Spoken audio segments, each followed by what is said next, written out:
আমার আজকের রেসিপি হচ্ছে খোসা সহ আমের আচার। হ্যালো এভরিওয়ান, আসসালামু আলাইকুম। Welcome back to my channel lucky kitchen and daily life.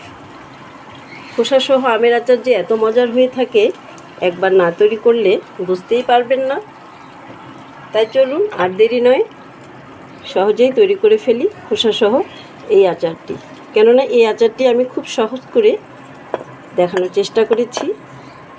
আপনারা এখনই সময়, যেহেতু বাজারে প্রচুর আম পাওয়া যাচ্ছে, তৈরি করে ফেলুন মজাদার এই আচারটি। ছোট বড় সকলেই এটি অনেক পছন্দ করবে এবং খিচুড়ির সাথে, যে কোনো পোলাও মাংসের সঙ্গে এটি অসাধারণ লাগে খেতে।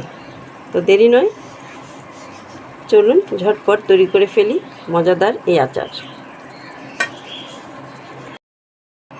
তো এর জন্য প্রথমে চুলায় একটি কড়াই বসিয়ে আমি এখানে দিয়ে দিচ্ছি সরিষার তেল। এই আচারে তেলের পরিমাণ একটু বেশি লাগবে।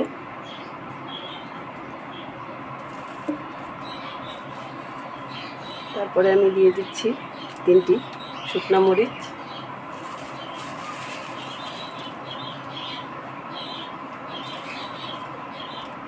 এবং সামান্য একটু পাঁচফোড়ন। সব কিছু নেড়েচেড়ে আমি মিশিয়ে নিব।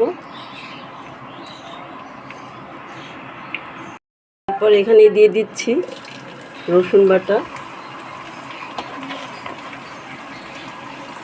এবং সাদা সরিষা বাটা।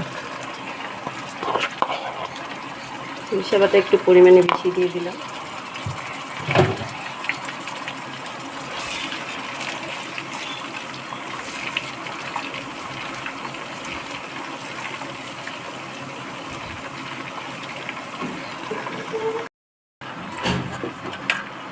তারপর কেটে রাখা এবং শুকিয়ে রাখা আমগুলো আমি এখানে দিয়ে দিচ্ছি।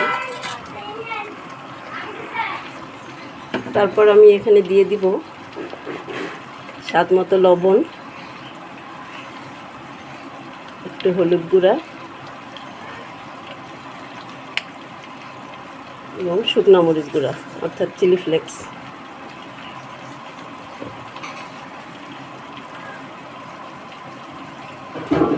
আর দিয়ে দিব আচারের মশলা, ভাজা মশলা। সব কিছু আমি মিশিয়ে নেব। যেহেতু এটি ঝাল আচার, আমি এখানে সামান্য পরিমাণে চিনিও দেব, খুবই সামান্য।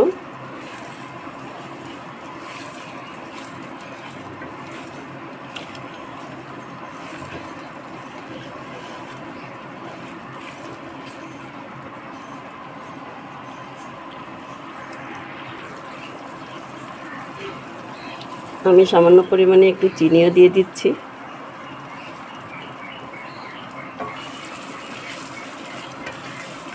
আমার এই আমগুলো ছিল কচি, আটি এখনো হয়নি, চাপিনি, তাই বেশি দিন রেখে এটা খাওয়া যাবে। এজন্য আমি একটু ভিনেগার দিব। ভিনেগার দিলে 6 মাস পর্যন্ত রেখে খাওয়া যাবে।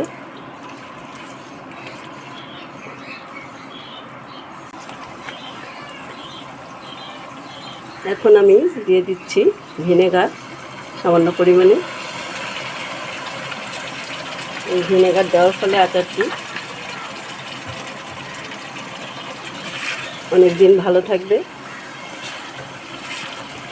আর তেলের পরিমাণ একটু বেশি দিলে আচার এমনিতে তেলের মধ্যে ডুবে থাকলে নষ্ট হওয়ার সম্ভাবনা কম থাকে।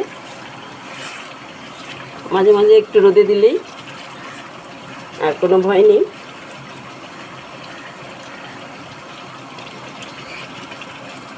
তো আমার আচার প্রায় শেষের দিকে হয়ে গেছে। যেহেতু আমি একটু আমগুলো রোদে শুকিয়েছিলাম, তাই আমার বেশিক্ষণ লাগবে না। এখন আমি ঠান্ডা হলে বয়মে রেখে, এই যে দেখেন